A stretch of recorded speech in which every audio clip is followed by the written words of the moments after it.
Nakita mo na kung paano binabantayan ang mga pinuno ng mga bansa na parang mga fortress. Pero paano kung sabihin ko sa'yo na may mga pastor na may security na napakahigpit na maging si Donald Trump ay namangha? Mula sa mga armored convoy hanggang sa biometric surveillance, ang mga espiritual leader na ito ay hindi lang basta nangangaral sa harap ng maraming tao. Gumagalaw sila sa ilalim ng napakahigpit na security at may isang pastor na ang sistema ng kanyang proteksyon ay napakasikreto kaya hindi pa ito kailanman opisyal na nakumpirma. Panoorin hanggang sa huli dahil ang pinakahuling antas ng seguridad ay isang bagay na hindi mo inaasahan. Pero bago tayo magsimula, kung bago ka pa lamang sa aming channel, mag-subscribe ka na para naman lagi kang updated sa mga ganitong uri ng video. Pastor Steven Joseph. Bago pa magsimula ang sermon, bago pa mabigkas ang unang salita sa pulpito, dumating na ang isang motorcade. May 2 decoy vehicle, isang lead vehicle at isang itim na SUV na walang plaka. Bumukas ang pinto sa gilid, ngunit walang munang nangyari. 2 lalaking nakasibilyan ang unang bumaba.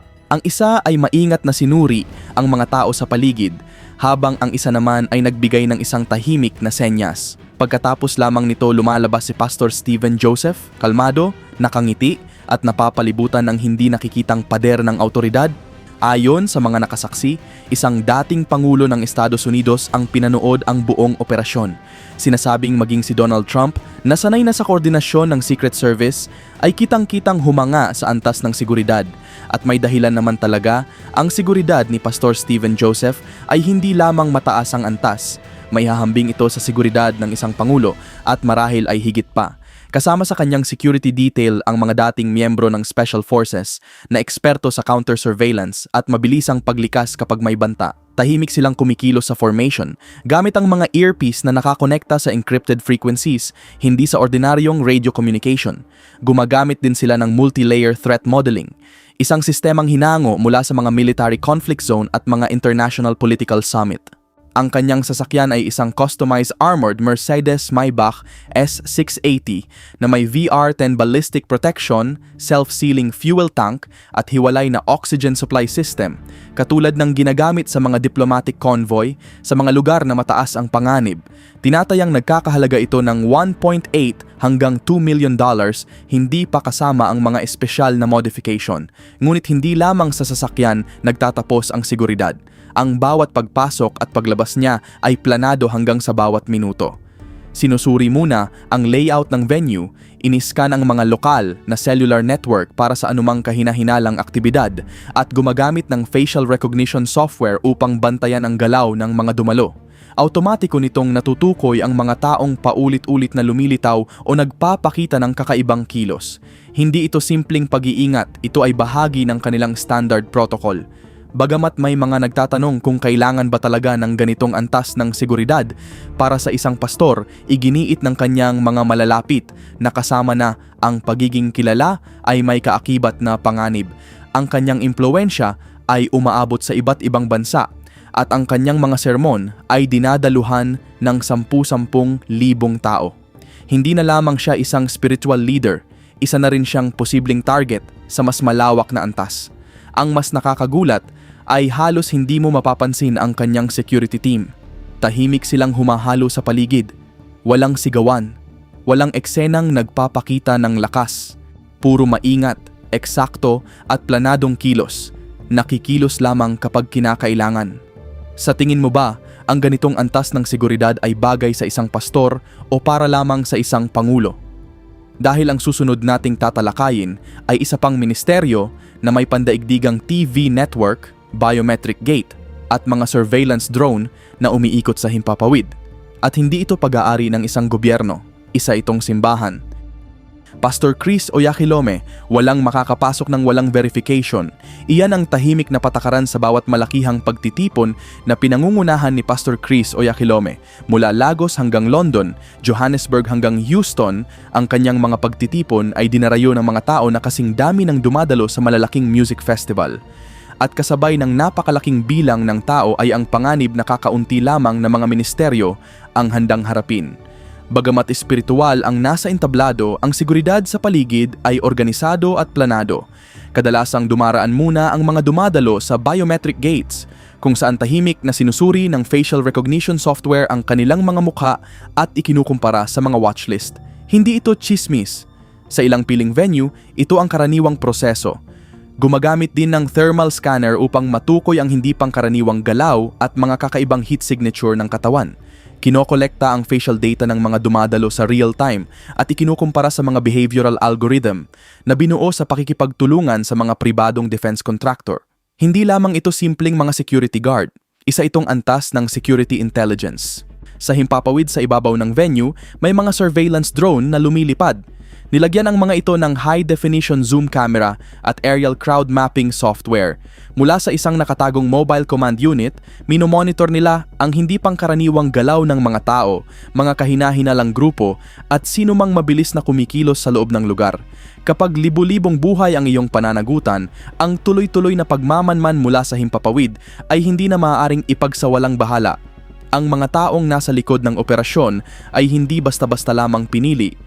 Kabilang sa kanila ang mga dating military analyst, cyber defense consultant at mga eksperto sa diplomatic security na salita ng tungkulin sa kanyang mga pandaigdigang operasyon.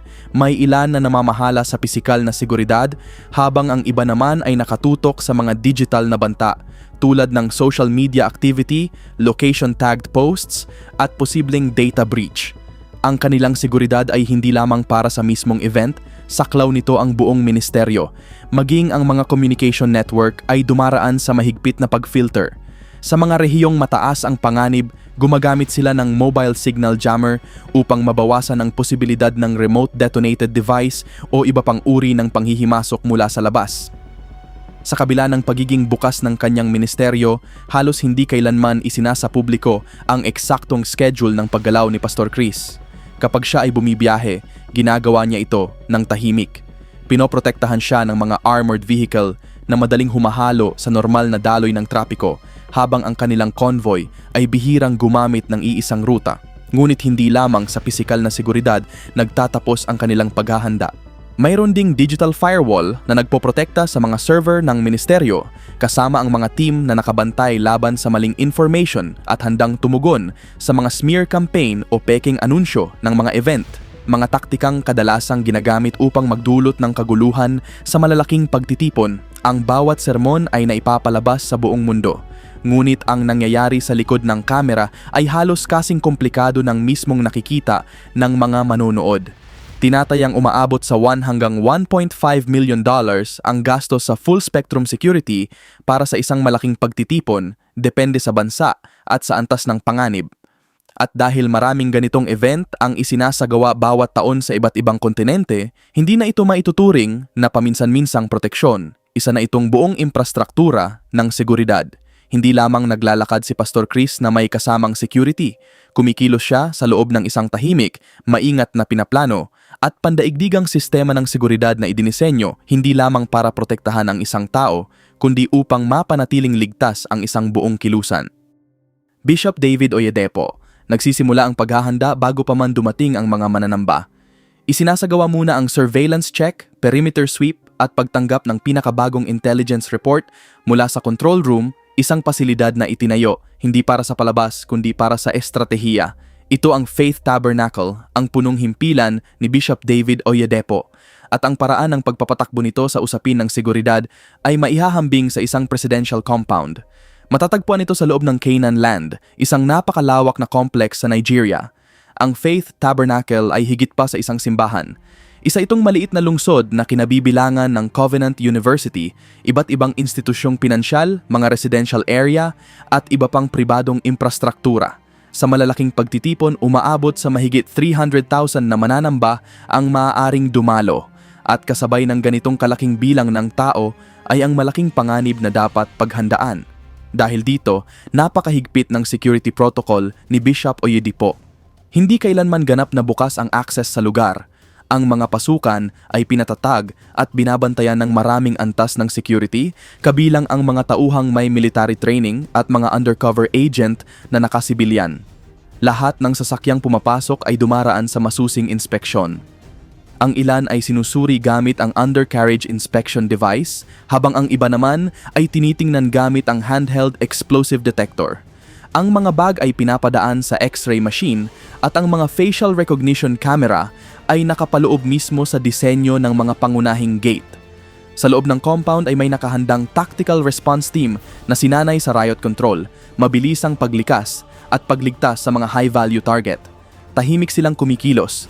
Karaniwan silang nakabihis na parang mga usher at nakikihalo sa mga tao, ngunit hindi kailanman nawawala ang kanilang pagbabantay, maging ang kanilang formation ay patuloy na nagbabago depende sa sitwasyon sa paligid.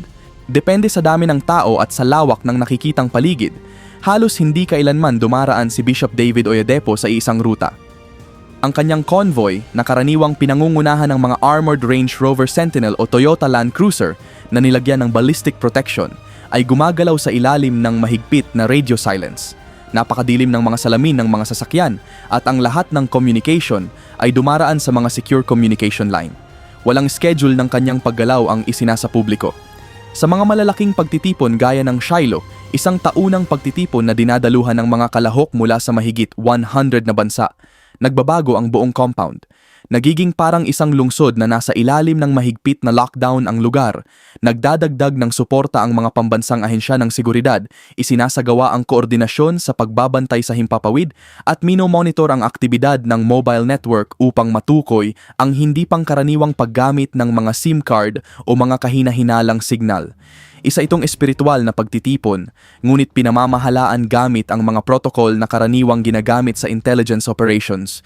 Tinatayang lumalagpas sa mahigit 2 milyong kada taon ang ginagastos para sa mga operasyong pangseguridad sa buong Canaan land, kasama rito ang mga tauhan, surveillance infrastructure at iba pang pribadong tactical asset.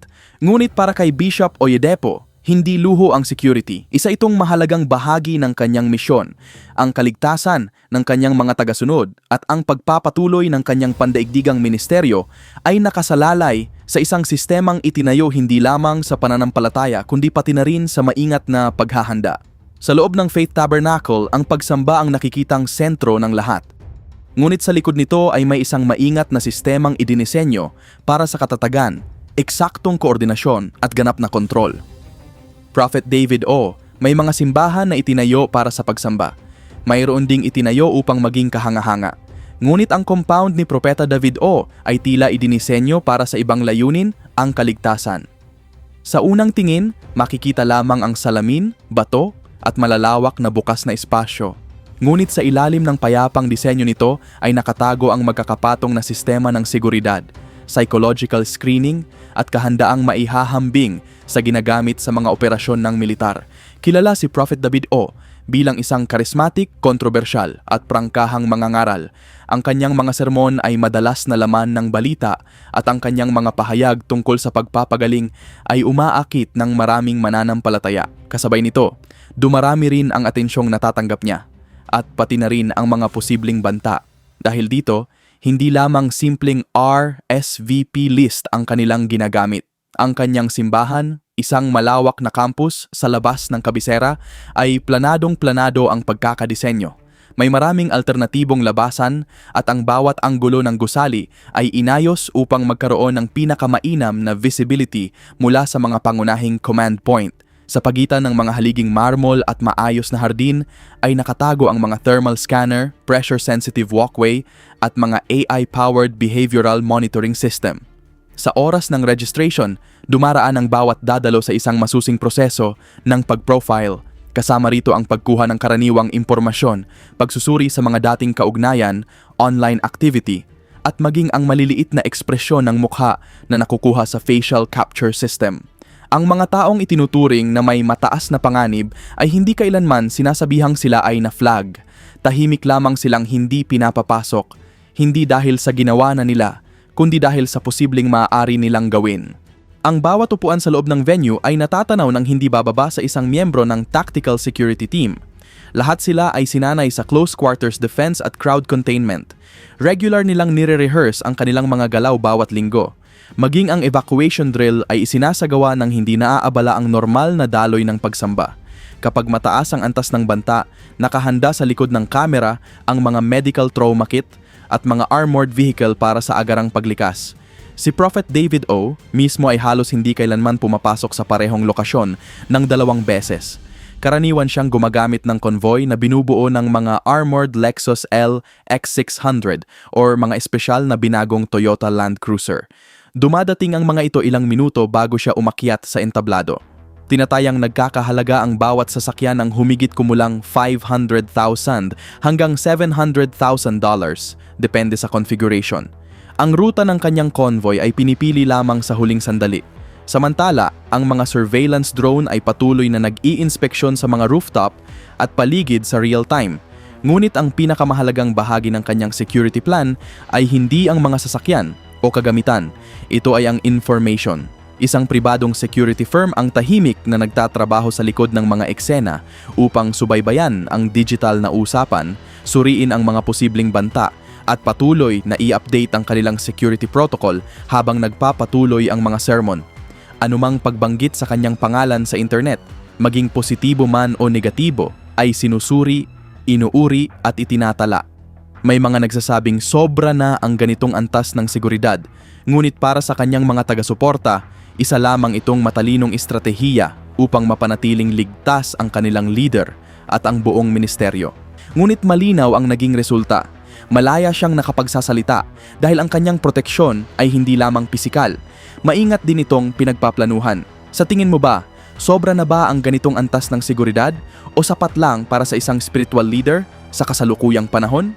Dahil ang susunod na pangalan sa listahang ito ay hindi nangangaral sa loob ng mga gusali.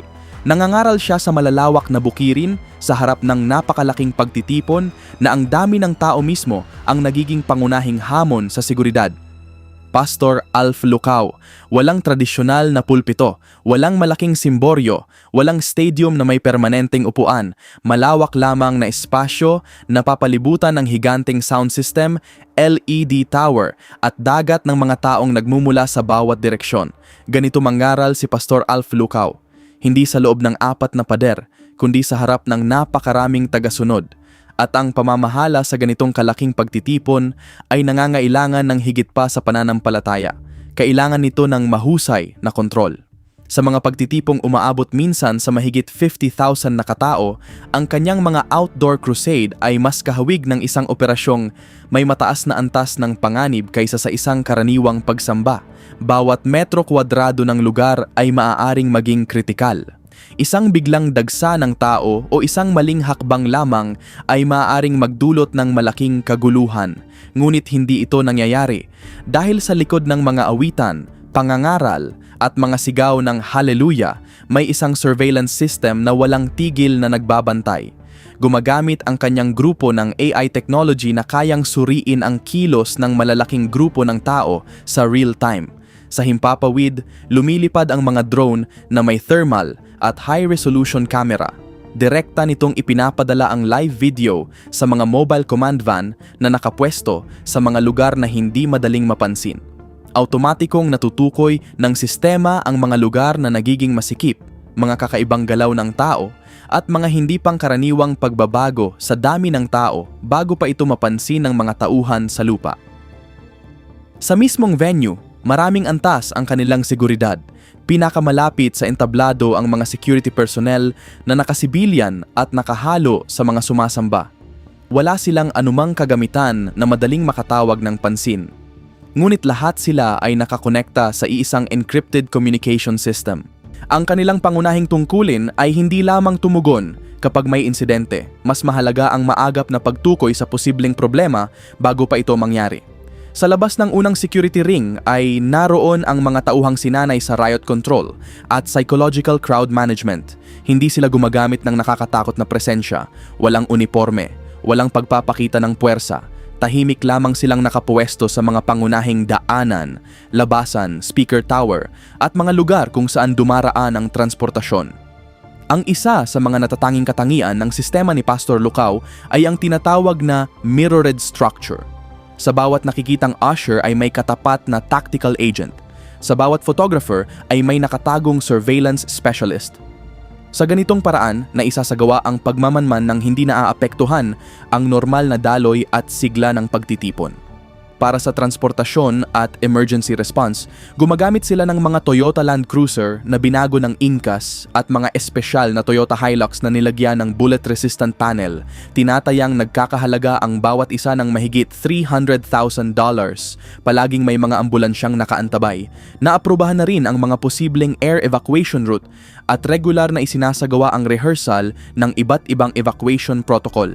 Sa isang pagtitipong maaaring magsimula ang kaguluhan sa isang maliit na pangyayari lamang, ang ministeryo ni Pastor Alpha Lucao ay umaasa sa tahimik ngunit maagap na paghahanda. Ang ganitong kalaking kongregasyon ay hindi sapat na tipunin lamang, kailangan din itong maayos na mapamahalaan at kakaunti lamang ang mga pastor na kayang pagsabayin ang espiritual na pamumuno at ang pamamahala sa napakalaking bilang ng tao sa ganitong antas ng katumpakan. Prophet Hubert Angel. Kapag naghahanda sa paglalakbay ang karamihan sa mga leader ng relihiyon, karaniwan nilang tinitingnan ang schedule ng biyahe, kinukumpirma ang venue, at nananalangin para sa ligtas na paglalakbay. Ngunit iba ang paghahanda ni Prophet Hubert Angel. Una niyang tinitingnan ang mga airspace corridor, mga paunang inihandang hangar, at kung kinakailangan ay binabago ang buong schedule sa huling sandali. Sa kanyang mundo, ang pagiging madaling makita ay maaaring maging panganib. Kilala siya hindi lamang bilang isang spiritual leader, kundi bilang isang presidential envoy. Dahil dito, kumikilos siya sa loob ng isang masalimuot na network ng impluensya na sumasaklaw mula sa mga simbahan hanggang sa matataas na tanggapan ng pamahalaan at mga sensitibong lugar sa politika. Ang ganitong posisyon ay hindi lamang nagpapalawak ng kanyang impluensya, mas pinapataas din nito ang antas ng panganib na kanyang kinahaharap. Mahigpit na itinatago ang kanyang mga galaw. Hindi isinasa publiko ang eksaktong oras ng kanyang pagdating. Karaniwang bahagi ng kanilang operasyon ang paggamit ng mga decoy convoy, maging sa mga religious conference man o sa mga internasyonal na pagpupulong. Walang rutang pinal hanggang sa siya mismo ay nakabiyahe na. Palitan ang ginagamit ng mga armored Range Rover Sentinel at Mercedes-Benz G-Class upang hindi madaling mahulaan ang kanilang galaw. Ang bawat sasakyan ay espesyal na binago upang makayanan ang ballistic attack at nilagyan ng mga electronic escape protocol na nagbibigay daan sa agarang pagbabago ng ruta kapag kinakailangan.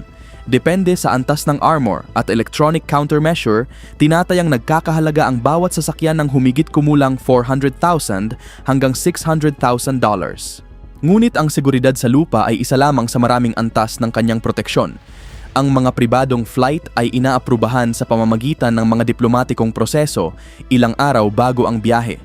Karaniwan itong isinasagawa kasabay ng koordinasyon sa airport security at mga intelligence liaison sa parehong bansang pinanggagalingan at patutunguhan. Palaging nagpapalit ng piloto, masusing sinusuri ang bawat miyembro ng crew, regular ding pinapalitan ang tail number ng kanyang pribadong jet, at kung minsan ay maging ang mismong sasakyang panghimpapawid. Ang ginagamit niyang Gulfstream G200 ay nilagyan ng secure satellite communication system, encrypted cabin access, at mga compartment na may biometric lock. Hindi lamang ito para sa kaligtasan, kundi para rin sa ligtas na pagdadala ng mahahalagang dokumento at sensitibong impormasyon. Sa usaping digital, may sarili ring Cyber Intelligence Division ang ministeryo ni Angel. Isang pangkat ng mga espesyalista ang walang tigil na nagmomonitor ng mga usapan sa internet, mga kahina-hinalang post na may geotag, at mga posibleng pagtatangkang ilantad ang sensitibong personal na impormasyon sa real time. Ang kanilang mga server ay pinoprotektahan ng military-grade firewall at bawat malaking pagtitipon ay may katumbas na cybersecurity operation. Dahil sa panahon ngayon, ang pagtagas ng impormasyon ay maaring kumalat ng mas mabilis kaysa sa anumang convoy. Kahit sa mga pampublikong pagharap, pinagsasama ng kanyang security team ang diplomasya at counter-surveillance. Marami sa mga namumuno rito ay dating intelligence officer na ang tungkulin ay hindi lamang pigilan ang mga banta, kundi pag-aralan din ang mga posibleng padron ng panganib. Masusing sinusuri ang bawat pasukan upang matukoy ang anumang kahinaan. Sa mga bukas na venue, gumagamit sila ng directional frequency jammer habang ang mga thermal drone ay patuloy na nagbabantay mula sa himpapawid. Ang kilos ng mga dumadalo ay sinusuri upang makita ang anumang hindi pangkaraniwang galaw at tahimik itong tinatag ng hindi nalalaman ng mga tao. Ang pinakakapansin-pansin ay ang katahimikan ng buong operasyon. Walang matataas na barikada, Walang umaalingaw-ngaw na sirena, tanging maingat na pagpaplano. Nililinis na ang mga dadaanan bago pa siya dumating. Napipigilan na ang posibleng panghihimasok bago pa ito magsimula at naaalis na ang mga panganib bago pa ito maging seryosong problema. Sa mundo ni Prophet Webert Angel, ang seguridad ay higit pa sa simpleng proteksyon. Isa itong malawak na sistemang itinayo sa iba't ibang bansa, nakatago sa likod ng ordinaryong anyo at dinisenyo upang makasabay sa isang buhay na mas mabilis kaysa sa pagkalat ng anumang banta. Sa paglipas ng panahon, ang ilan sa mga pastor na ito ay hindi na lamang nakikita bilang mga spiritual leader. Para sa marami, sila ay naging malalaking institusyon na kumikilos sa isang mundong kung saan ang pagiging kilala ay maaari ring maging pinakamalaking panganib. Sa lahat ng antas ng seguridad na tinalakay, alin ang pinakanagulat ka? Ibahagi ang iyong opinyon sa comment section. At kung gusto mo pang malaman ang iba pang hindi gaanong kilalang kwento tungkol sa mga taong may kapangyarihan, impluensya, at pananampalataya, huwag kalimutang mag-subscribe. Sa susunod nating video, susuriin naman natin ang mga lihim na underground bunker na itinayo para sa ilan sa pinakamayayamang tao sa mundo.